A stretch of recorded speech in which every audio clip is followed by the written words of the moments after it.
Shalom, shalom, que Dieu te bénisse abondamment. Voici, ce temps-ci, j'entends cette parole. Les gens disent que la femme de ton pasteur est ta mère spirituelle. C'est quoi la réponse face à ça? C'est non. La femme de mon pasteur n'est pas ma mère spirituelle. C'est mon pasteur qui est mon père spirituel. Pourquoi? Parce que c'est lui qui m'enseigne la parole. Parce que c'est lui qui m'a baptisé. Parce que c'est lui qui a prié pour moi. Parce que je suis soumis à lui. Mais je dois du respect à la femme de mon pasteur. Je dois l'honorer et la respecter comme je respecte mon pasteur. Mais elle n'est pas ma mère spirituelle. Je suis désolé. Montre-moi dans la Bible, lorsque Moïse a été appelé par Dieu, montre-moi où sa femme était mère spirituelle. Montre-moi dans la Nouvelle Alliance, lorsque Pierre a été choisi comme celui qui allait prêcher la bonne nouvelle et par qui Dieu allait établir le royaume sur la terre et les portes du séjour des morts ne pourront donc point contre elle. Montre-moi où sa femme était mère spirituelle dans l'église. Parce que la Bible nous dit que Pierre avait sa belle-mère, dont il avait une femme, il était marié, ainsi que tous les autres apôtres. Donc, où sont les femmes? Les femmes jouaient leur rôle simplement d'épouse auprès de leur mari.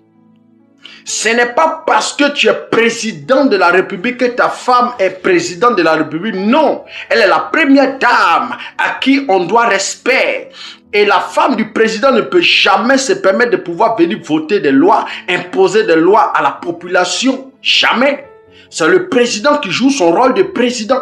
Et la première dame, souvent dans des occasions de manifestations, de cérémonies, c'est là souvent elle peut prendre la parole pour parler, elle peut faire des œuvres de soutien et autres. Mais elle n'est pas la présidente pour imposer des lois. Jamais.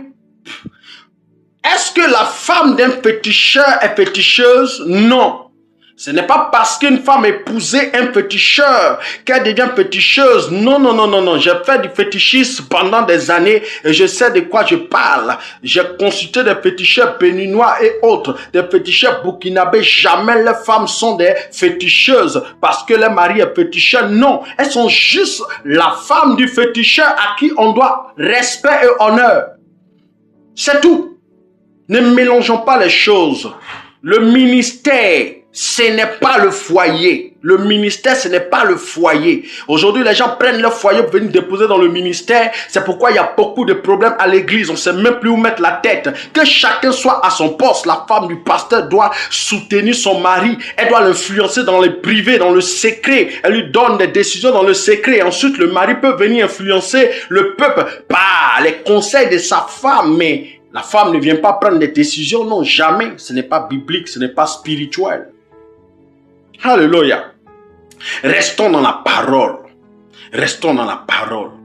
Regardez dans la Bible comment les leaders ont été appelés et comment ils ont servi et servent Dieu. Et si la femme maintenant du pasteur a l'appel de Dieu, qu'elle démontre son appel par le micro, qu'elle prend et prêche, qu'elle chante, qu'elle intercède, que la femme du pasteur joue son rôle. Et si Dieu le permet, qu'elle puisse prier pour des gens, pas de soucis. Mais elle n'est pas la mère spirituelle, non. Elle n'est pas la mère spirituelle.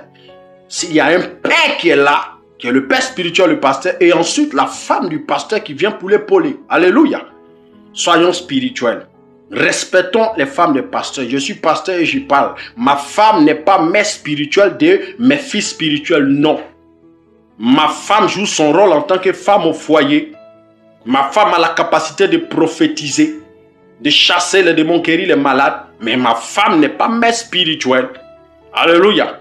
Chaque personne doit être à sa place. Elle influence le ministère en passant par moi, en me donnant des conseils.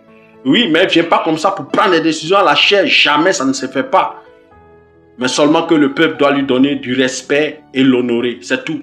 Si vous ne savez pas positionner vos femmes dans les églises, vous allez détruire vos relations avec vos fils. Il y aura beaucoup de problèmes, beaucoup de divisions, beaucoup de querelles. Que chacun soit à son poste comme Habakkuk a dit. Que Dieu vous bénisse dans le nom puissant de Jésus-Christ. Amen. Bonne nuit à vous. Shalom, shalom.